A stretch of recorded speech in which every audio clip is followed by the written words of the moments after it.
Fala galera do Simplifica Med, tudo bom? Sentiram saudade da gente essa galera, não foi? Sentiu. Hoje a gente vai falar de um tema sério, importante, polêmico? Talvez. As pseudociências na medicina. Primeiro, o que é isso? O prefixo pseudo significa falso, enganoso. Logo, hoje a gente vai tratar de práticas na saúde que se apresentam com uma roupagem científica como se fossem respaldados pela ciência, mas que na verdade não são, não tem nada a ver com isso.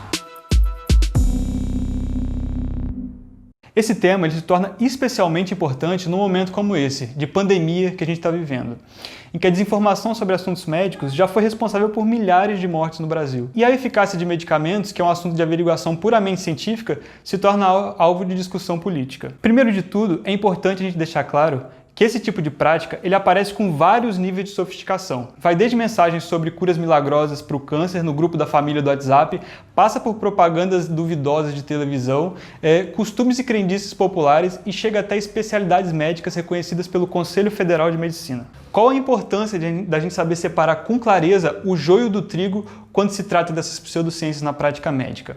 Bom, a resposta é que para quem compra esse discurso, esse tipo de situação pode ter umas consequências desastrosas, como a gente vai ver a seguir.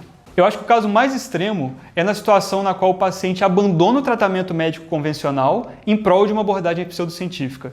Isso abre caminho para que a doença progrida livremente e pode levar a uns desfechos assim nefastos. Outra situação importante é quando o próprio tratamento alternativo vai fazer mal para aquela pessoa. Um exemplo que eu posso citar é o dos xaropes lambedores. É um costume bastante comum aqui na região Nordeste, onde a gente está praticando a clínica, e que consiste na confecção de soluções saturadas de açúcar e ervas que são usadas de acordo com a sabedoria popular em diversas enfermidades.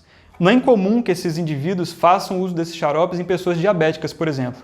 A consequência negativa do uso nesse caso é clara. Além do mais, as pseudociências abrem espaço para a exploração financeira de quem acredita nelas. Um exemplo são as propagandas de tônicos, vitaminas, complementos que costumam passar durante programações direcionadas para públicos menos instruídos, como aquelas canais de igrejas neopentecostais, programas de auditório que passam no domingo. Provavelmente você já deve ter ouvido aquelas propagandas de cogumelo do sol ou cápsula de ômega 3, prometendo assim uns benefícios inacreditáveis e que não tem nenhum respaldo científico. É você tomando cogumelo do sol, quanta vitalidade você vai ter. Quem toma não abandona nunca. É o cogumelo do sol ajudando você para ter uma vida cada vez feliz.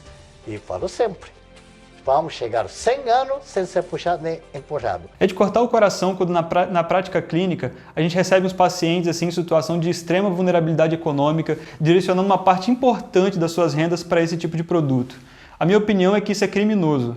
Ainda bem que o Departamento de Defesa do Consumidor concorda comigo e em 2014, para dar um exemplo, multou aquela empresa Cogumelo do Sol em quase R$100 mil por propaganda enganosa, mas a gente sabe que isso aí está longe de ser o ideal, está longe de mudar esse quadro.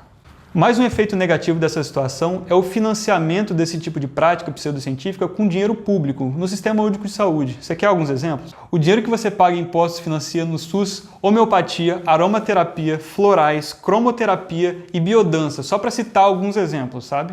O valor que a cidade de Vitória, no Espírito Santo, gasta com essas práticas somadas gira em torno de R$ 4,20 por pessoa por ano.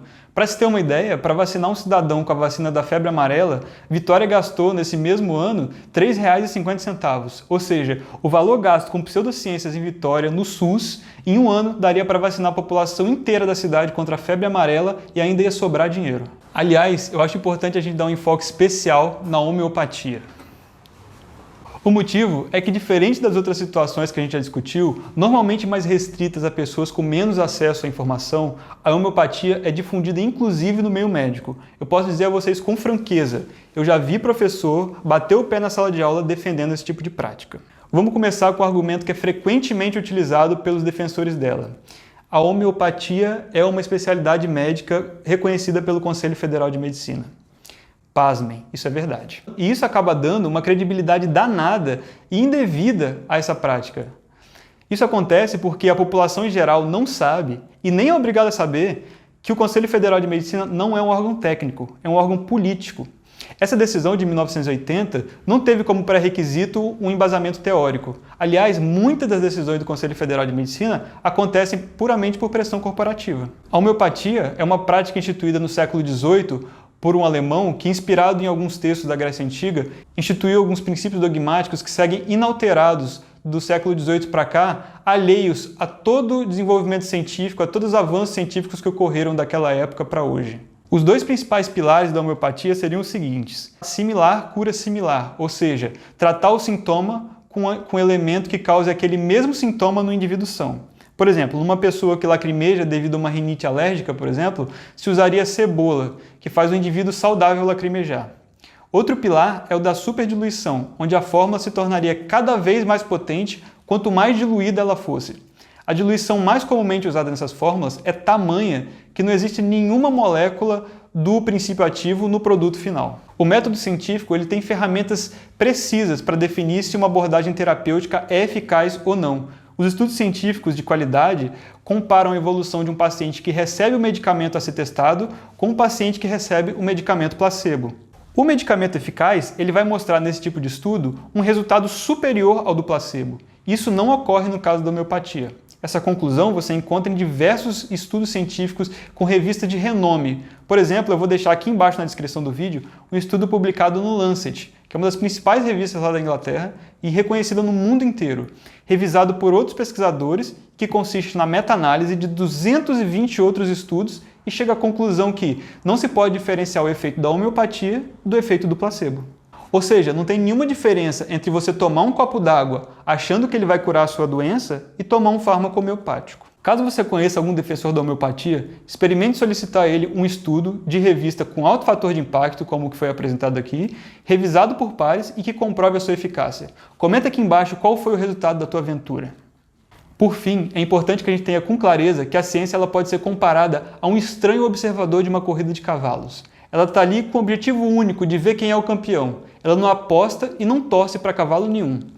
A ciência não torce contra a homeopatia, não torce contra a eficácia da hidroxicloroquina na Covid-19. Ela apenas observa essas abordagens e vê se elas são eficazes ou não. Se elas trazem benefícios que superam os riscos ou não. Caso o resultado seja positivo, o uso dessas abordagens será respaldado pela ciência. Foi seguindo esse método que a medicina chegou onde está e vai continuar avançando, também sem se desviar desses princípios. Se você assistiu até aqui, agradeço imensamente, dá aquele like, se inscreve, compartilha esse vídeo com quem acredita na pseudociência e fique ligado nos próximos vídeos do canal. Um abraço e até a próxima.